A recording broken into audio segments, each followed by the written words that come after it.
He stood in my boss's office, my own phone in his hand, a smug, triumphant grin plastered across his face. He was swiping through my private pictures, trying to get me fired. He thought he had me cornered. He thought he'd won. What he didn't know was that in that single moment of betrayal, he hadn't just crossed a line, he had handed me the blueprints to his own spectacular downfall. For the last 5 years, my life has been ruled by the smell of sawdust and the satisfying ache of a hard day's work. I work for a construction company, and we're the guys who come in after a house is bought at auction. We're not just builders, we're part treasure hunters, part historians. We tear down walls that have stood for decades, and with that comes a sacred rule in our company: finders keepers.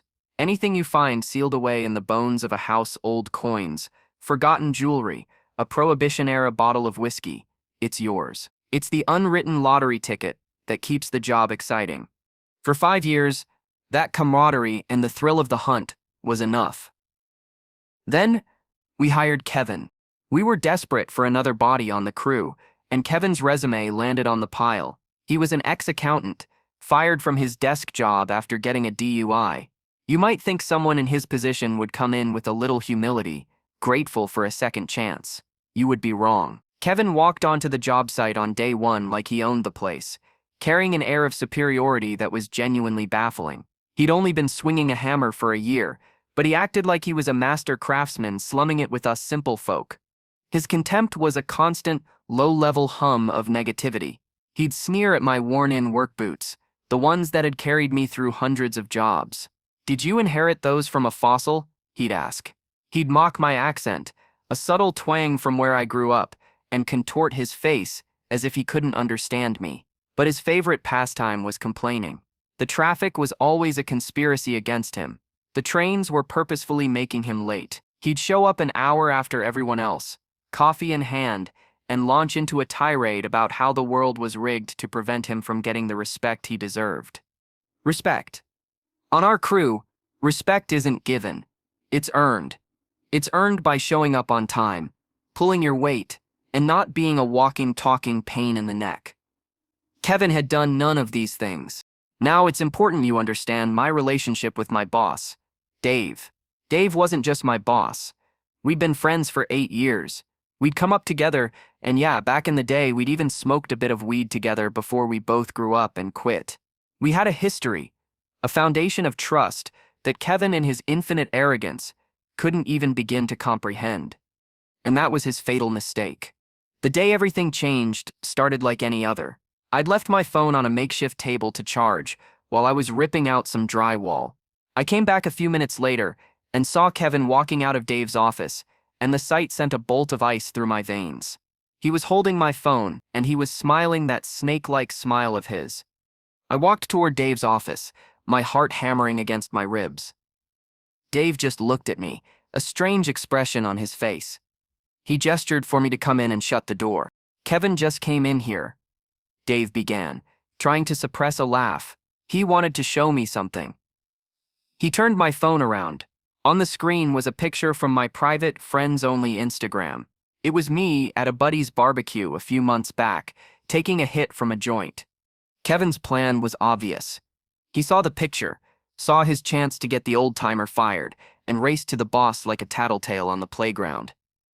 He thought he was delivering the kill shot. A hot, white rage flooded my system. It wasn't just anger at the thought of being fired. It was the feeling of being violated. The sheer audacity of him going through my personal phone, digging into my private life, and trying to use it as a weapon to destroy my livelihood. My hands clenched into fists, my knuckles white. Then, Dave started to chuckle. It was a low rumble at first. Then it grew into a full-blown laugh. He looked at the picture, looked back at me and said, "Man, is that what you kids are smoking these days? It looks way better than that junk we used to get back in 2008. The relief was so immense, I almost felt dizzy. We spent the next 5 minutes laughing about it, reminiscing about being young and dumb. But as the laughter subsided, the rage inside me cooled and hardened into something else, something cold, sharp, and focused. Kevin didn't just try to get me fired. He did it with a smug sense of glee. He had tried to ruin me, And he had failed so spectacularly because he was too arrogant to understand the world around him. He didn't deserve to just be fired. He deserved to be the architect of his own demise. That afternoon, I overheard him bitching to another worker. "This job is a joke," he said, loud enough for me to hear. "If I won the lottery, I'd be out of here in a second.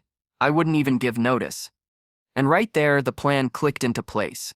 It was like a blueprint appeared in my mind, perfect and complete. He gave me the weapon, and he gave me the motive. All I had to do was build the trap. That night, I went online. I found a website that sold surprisingly realistic-looking prop coins. Movie-quality fakes. I ordered a bag of 100 gold doubloons. Total cost $20. The next day, I stopped by a dusty old antique store and found the perfect vessel, a small, heavy metal box, rusted and dented with age. It had a stiff, old-fashioned latch that clicked shut with a satisfying finality. Another $20. For a total investment of $40, I held Kevin's destiny in my hands. I loaded the fake coins into the box. The weight felt good. It felt real. Now all I needed was the opportunity.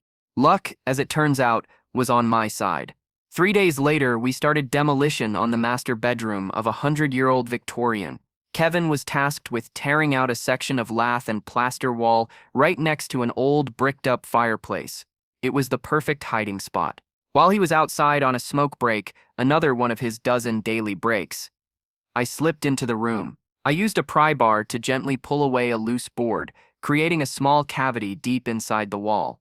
I placed the metal box inside, pushing it back until it was snug. Then I put the board back. It was invisible. The trap was set. The rest of the morning was agony. I worked in the next room, listening. Every scrape of his trowel, every thud of his hammer made my stomach tighten. I was so wound up I could barely focus. And then, I heard it. It wasn't a loud crash. It was a dull thump. The sound of something heavy falling inside the wall cavity. Then, silence. A long, drawn-out silence. I held my breath. A muffled curse. What the hell? I heard frantic scraping sounds. Then, a grunt of effort. Then another, louder sound. The clank of metal on metal. The silence that followed was different. It was filled with a sense of awe. I peeked around the door frame. Kevin was on his knees, covered in plaster dust. In his hands, he held the antique box. He was turning it over and over, his eyes wide with disbelief. With trembling fingers, he worked the latch. It sprang open with a loud click. He stared inside. For a full 10 seconds, he didn't move. Then, he let out a sound that wasn't quite a laugh, and not quite a sob. He scooped up a handful of the coins, the fake metal glinting under the single work light. They rained through his fingers, back into the box. He looked up, and his eyes were wild, manic. This was it, the lottery ticket he always dreamed of. He didn't just walk out. He stormed out. He burst from the room like a man possessed, clutching the box to his chest, like it was a holy relic.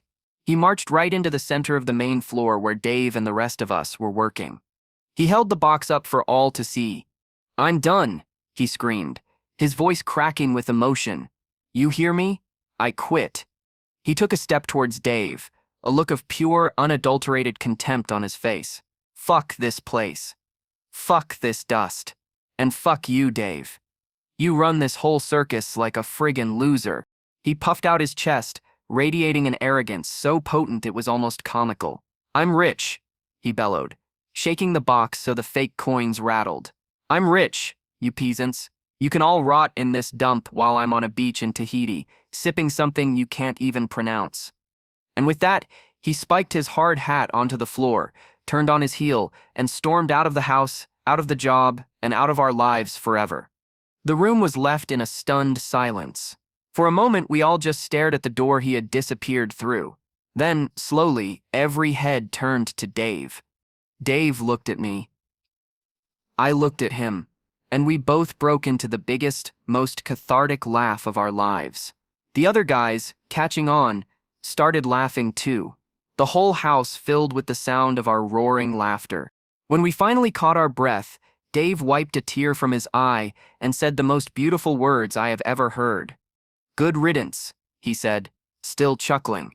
I was going to fire him on Friday anyway. His timekeeping was a disaster. The sweet, sweet poetry of it all. Kevin didn't just quit. He quit in the most obnoxious way possible, burning every bridge with gasoline and a lit cigar, just days before he was going to be fired for being the lazy, unreliable worker he was. He thought it was the best day of his life. Little did he know, it was truly the best day of mine. I wish I could be a fly on the wall at the pawn shop when he tries to cash in his treasure. I wish I could see the look on his face when the man behind the counter looks at his doubloons, laughs, and tells him they're worth less than the metal box they came in. That image. That's worth more than any real gold. It was the best $40 I ever spent. It wasn't about the money or even the revenge, really. It was about justice. It was a lesson in how someone's own greed and arrogance can be the perfect tools for their own undoing. He wanted respect he never earned. And in the end, he traded his entire livelihood for a box of worthless metal and a moment of hollow pride. What do you think is the most satisfying part of this story? The epic quit, or the fact he was about to be fired anyway? Let me know your thoughts in the comments below. If you enjoyed this slice of perfectly crafted justice, make sure to hit that like button, subscribe for more stories, and ring that notification bell so you never miss a moment of sweet, sweet revenge. Share this with someone who knows what it's like to deal with a real-life Kevin. Thanks for listening.